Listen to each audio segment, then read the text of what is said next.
Hi and welcome back to my channel. I'm Kim Ellis. Thank you so much for stopping by. I titled this video, I Quit, because I want to give you some tips on how to simplify your life.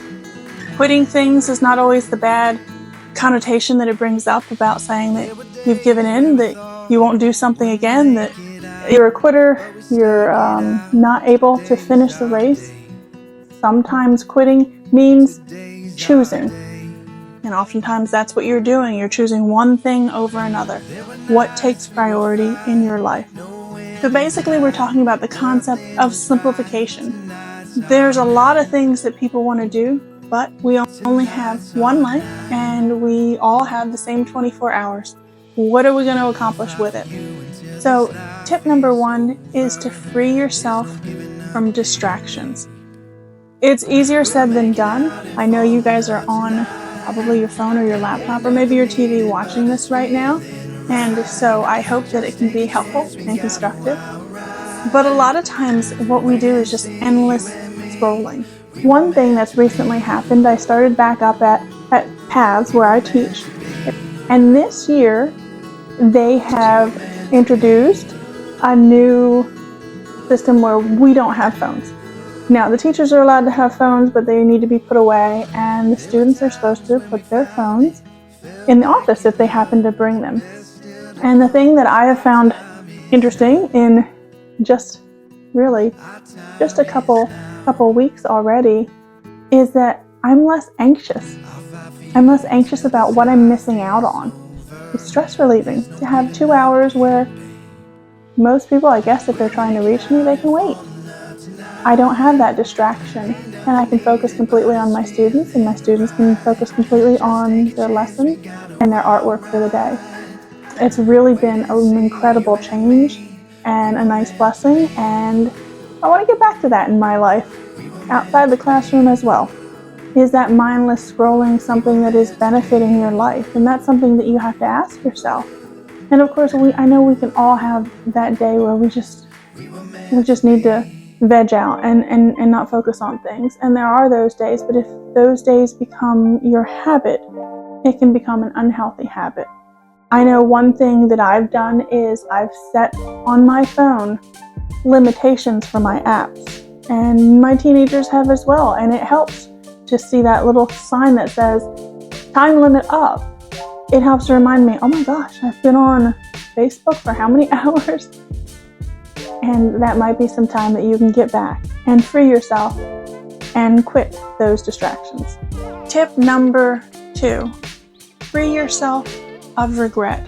A lot of times we regret not doing something rather than doing something. For me, I've spent years of my life as an artist kind of stagnant.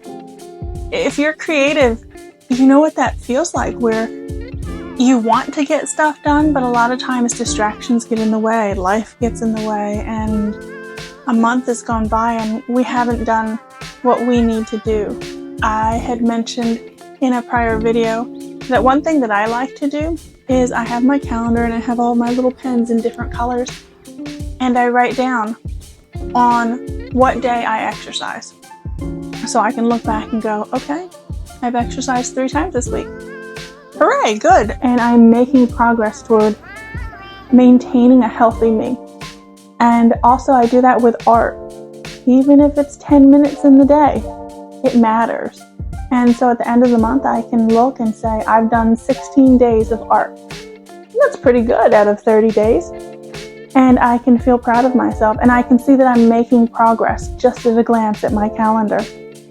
I recently had a painting that was accepted into our local gallery here in Suffolk, and I'm very proud of that. This is the 3rd time I've been in a gallery in my lifetime.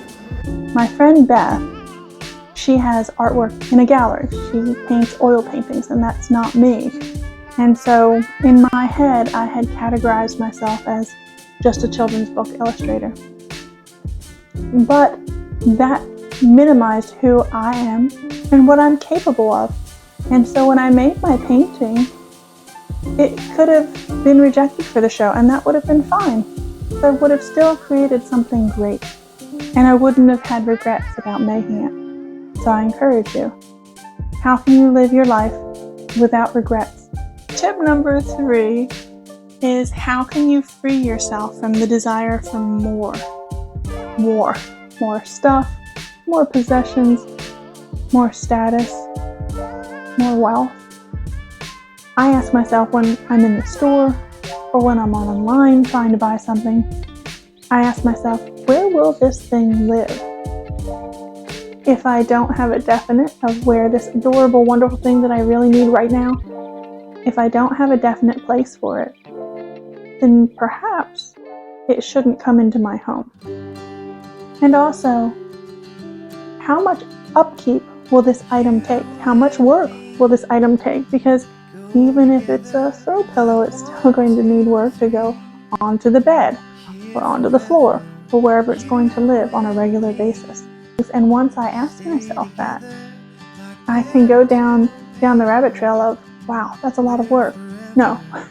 And I've freed myself from all of that time and energy, and I've saved myself a little money. How many people have their stuff in storage units? And if you do that, that's an extra $150, $200, $500, however much you're paying for a storage unit for storing stuff that you actually don't use on a regular basis. That's a lot of time. That's a lot of money. How can you free yourself from those items? How can you live with the possessions that you enjoy most in your home? So tip number 4 is free yourself from indifference. Do you have an opportunity to volunteer? Is there a need that you can meet? I'm actually the president for the board of directors for the local women's shelter. And it's a local women's shelter that helped me in my time of need. My children were helped, and for several years, we needed that assistance to heal from what had happened. I have a great marriage. I'm so proud of my kids and how they've grown up and how they've turned out. And I'm so honored to be able to give back so that other people can be helped in their time of need.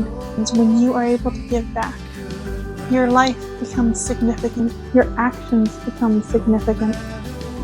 So my call to action for you is to make a difference where you are. Find some way to give back. Tip number 5 is to free yourself from living for tomorrow. Are you waiting for the next goal? Do you want that next promotion to fit into those jeans? To wait until your kids are a certain age and then you can finally live? How can you focus on the beauty of the stage that you're in? I went to Aldi today and there were a lot of screaming children. And I don't miss that part of motherhood. My youngest one is 8 and so he really doesn't scream anymore. But I was telling my 16-year-old, I said, that used to be you. And I used to have to get my groceries and hurry into the car because you would scream like that. But of course I have beautiful memories of when he was that little, when he was 2 years old and so sweet. And I wouldn't trade that. I wouldn't skip that step. But I also wouldn't skip this step where my children are older and I enjoy being with them at every stage that they're at. I know when I was in Korea this past fall, and I'll share a little bit more of that story about Korea soon, there were moments that I made a memory. I stopped. I looked at what I was doing. I listened to the sounds that were around me and remembering where I was and how I felt. And I was able to make a memory by being present. Now, I know you can't do that every single moment, but me going halfway around the world, I wanted to make memories. I hadn't been back to Korea for 19 years, and I'm not sure when I'll be back again. But when I can focus on the present instead of the future and where I'll go next and what I'll do next, I can have peace of mind by being there, by just being focused, even if it's just momentarily. So I challenge you. How can you be present in the moment? What can you simplify in your life? What can you quit today in the present so that the future you can say, thank you. Thank you for simplifying my life. Thank you for helping me to focus on what's really important. I would love it if you could drop a comment and let me know, what are you planning to quit? Even if you make a list of 2 to 3 items, perhaps that's your goal for the next month. And if you haven't subscribed, please subscribe.